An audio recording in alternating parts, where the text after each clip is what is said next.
சூரிய பயிற்சியோட பலாபலன்கள் ஒவ்வொரு ராசிக்குமா ரொம்ப அழகா சொல்லிட்டு இருக்கீங்க மேம். சிவராஜ யோகம் ஒவ்வொரு ராசிக்கும் எப்படி இருக்கு, என்ன நற்பலன் கொடுக்க போகுதுன்னு பாக்குறோம். இன்னைக்கு நம்ம பார்க்க போறது விருச்சிக ராசி. விருச்சிக ராசிக்கு இந்த சிவராஜ யோகம் எப்படி மேம்? ஏன்னா 9ஆம் பாவம் பாக்கியஸ்தானத்துல சிவராஜ யோகம்.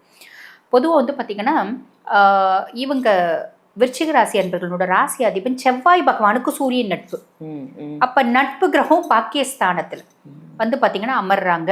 அப்படின்னும் போது இதுல குருவை விட ரொம்ப எந்துவா நிறைய விஷயங்கள் செய்யக்கூடியவர் சூரிய பகவான். அப்ப இந்த பாக்கியஸ்தானத்துல சிவராஜ யோகம்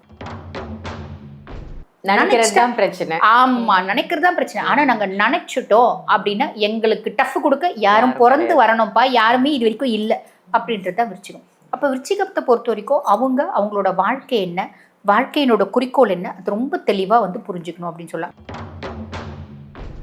உனக்கு இந்த கோச்சார பிரகாரம் சுய ஜாதகத்துல தசை நல்லாவே இல்லை அப்படின்னு கூட வச்சுக்கோங்க மேடம். கோச்சார பிரகாரம் இருக்கக்கூடிய இந்த சிவராஜ யோகம் இவ்வளோண்டு நல்லதாவது கண்டிப்பா கொடுத்துருப்பாங்க. என்ன கொடுத்துருக்காரு நீ கவனிச்சு நோட் பண்ணு, நீ கவனிச்சு கமெண்ட் பண்ணு.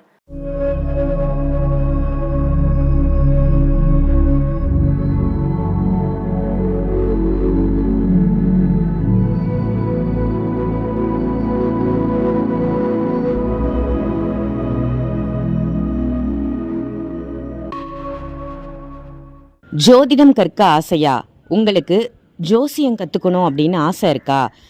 நிச்சயமாக கற்றுக்கலாங்க. உங்களுடைய ஜாதகத்தையும் உங்களுடைய உறவுகளுடைய ஜாதகத்தையும் பார்ப்பதற்காகவே நீங்கள் ஜோதிடம் கற்றுக்கலாம். ஜோதிடம் கற்றுக்கிறதால எண்ணற்ற பலன்கள் கிடைக்கும். பிரபல ஜோதிட சிரோன்மணி டாக்டர் தீபா அருளாளன் மேம் கிட்ட நீங்கள் ஜோதிடம் கற்றுக்கணும் அப்படின்னு ஆசைப்பட்டீங்கன்னா ஜோதிட வகுப்புகள் ஆரம்பிக்க போகுது. கூடிய விரைவிலேயே அதற்கு முன்பதிவு செய்வதற்கு வீடியோவில் தெரிகிற நம்பருக்கு கால் பண்ணி உங்கள் பேரை ரெஜிஸ்ட்ரேஷன் பண்ணிக்கோங்க. நீங்களும் ஜோதிடர் ஆகலாம்.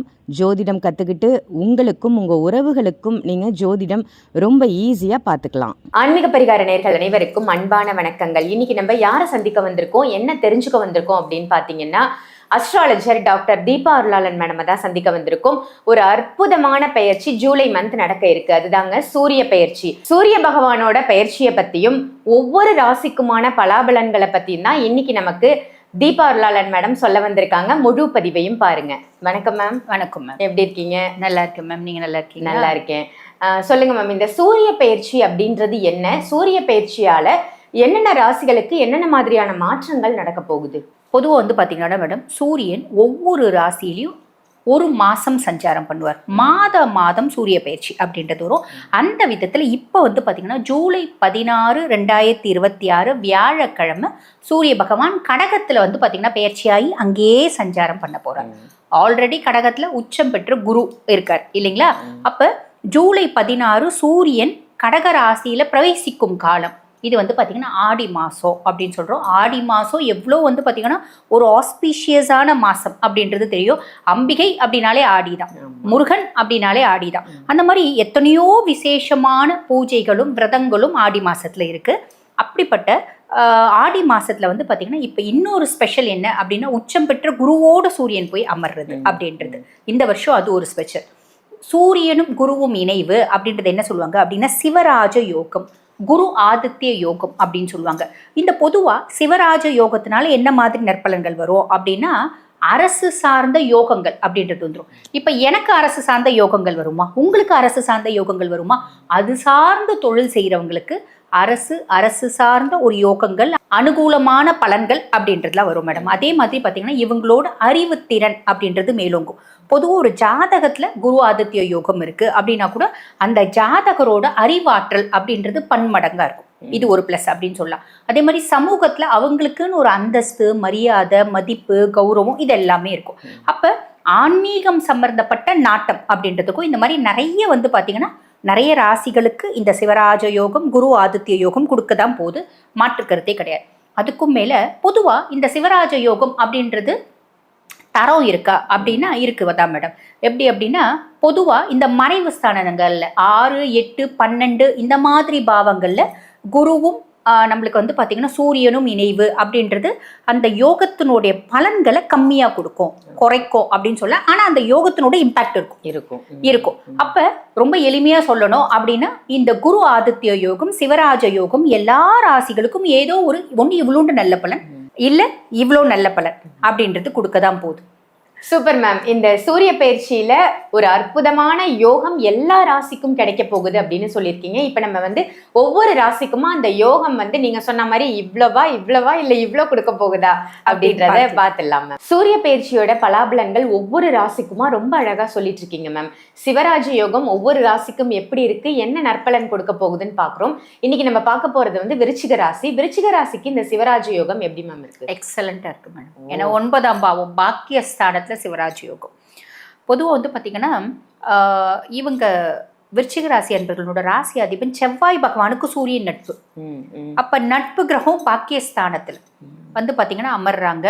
அப்படின்னும் போது இதுல குருவை விட ரொம்ப எந்துவா நிறைய விஷயங்கள் செய்யக்கூடியவர் சூரிய பகவான். அப்ப இந்த பாக்கியஸ்தானத்துல சிவராஜ யோகம் சின்ன அளவிலாவது இந்த விருச்சிக ராசி அன்பர்களுக்கு ஒரு மாலை, மரியாதை, அந்தஸ்து, அவார்டு, ரிவார்டு, ஒரு நேம், ஃபேமு அப்படின்றது கிடச்சிடும் மேடம். சூப்பர். ரொம்ப நாளாக எனக்குலாம் வந்து போய் எங்கெங்கே அதிர்ஷ்டம் இருக்குது, நல்லா அதிர்ஷ்டமே எனக்கு கிடையாது அப்படிம்பாங்க. ஆனால் பொதுவாக வந்து விருச்சிகத்தை நம்ம ஆல்ரெடி வந்து விருச்சிகத்தை திரௌபதியோட கம்பேர் பண்ணி சொல்லியிருக்கோம் இல்லைங்களா? அதே தான். பொதுவாகவே விருச்சிகத்தை நான் எப்பயுமே வந்து பார்த்தீங்கன்னா திரௌபதியோட கம்பேர் பண்ணுவேன். இதுக்கு எனக்கு இந்த விருச்சிகம்னு பற்றி சொல்லும்போது ஒரு விஷயம் ஞாபகம் வருது மேடம். ஒரு பர்சன் வந்து பார்த்தீங்கன்னா அவர் ஜோதிடம் சார்ந்து ஆராய்ச்சி செய்கிறாராட்டு இருக்கு. அவர் எனக்கு ஒரு இது PDF அமைச்சிருக்காரு. விருச்சிகத்தை பற்றின தங்களுடைய தனிப்பட்ட பார்வை, எல்லாவற்றையும் கடந்த ஒரு வித்தியாசமான பார்வை, போற்றத்தக்கது அப்படின்னு விருச்சிகத்தை பத்தி நான் வந்து பாத்தீங்கன்னா ஒரு ரிசர்ச் வச்சிருக்கேன். அதை நீங்க படிச்சுட்டு உங்களோட மேன்மையான கருத்துக்களை அனுப்புங்கன்னு இருக்காரு. இன்னும் நான் அதை ஓபன் பண்ணி பார்க்கல, ஏன்னா எனக்கு டைம் இல்லை.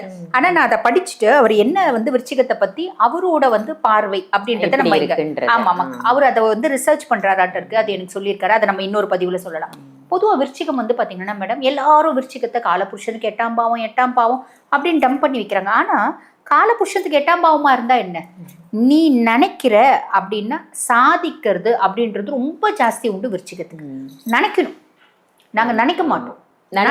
பிரச்சனை. ஆமா, நினைக்கிறது தான் பிரச்சனை. ஆனா நாங்க நினைச்சிட்டோம் அப்படின்னா எங்களுக்கு டஃப் கொடுக்க யாரும் பிறந்து வரணும்ப்பா, யாருமே இது வரைக்கும் இல்லை அப்படின்றது தான் விருச்சிகம். அப்போ விருச்சிகத்தை பொறுத்த வரைக்கும் அவங்களோட வாழ்க்கை என்ன, வாழ்க்கையினோட குறிக்கோள் என்ன, அது ரொம்ப தெளிவாக வந்து புரிஞ்சுக்கணும் அப்படின்னு சொல்லலாம். ரிஷபம் வந்து பார்த்தீங்கன்னா இந்த அளவுக்கு பயங்கர ட்ரெமெண்டஸ் எனர்ஜி. அது லைஃப் வந்து பார்த்தீங்கன்னா அது அப்படியே வந்து லவ், ரொமான்ஸ் அப்படின்னே போயிடும். இந்த விருச்சிகம் மனசு சொல்கிற பேச்சே கேட்கும். இவங்கெல்லாம் வந்து கொஞ்சம் யோசிச்சாங்க அப்படின்னா இவங்களுக்கு ஈக்குவல் யாரும் கிடையாது மேடம். அப்போ விருச்சிகத்துக்கு இப்போ எல்லாம் வந்து பார்த்தீங்கன்னா விருச்சிகத்துக்குலாம் நல்லதாகவே வருது. இப்போ வந்து பார்த்தீங்கன்னா சனி பஞ்சம சனியாக இருக்காரு. அதுக்கு மேலே 8ல இருந்து கெடுத்த குரு இப்போ வந்து பார்த்தீங்கன்னா 9ல் சூரியனோட இது வந்து இந்த சிவராஜ யோகம் அப்படின்றது கேந்திரத்தில் சூப்பராக ஆக்டிவேட் ஆகும்.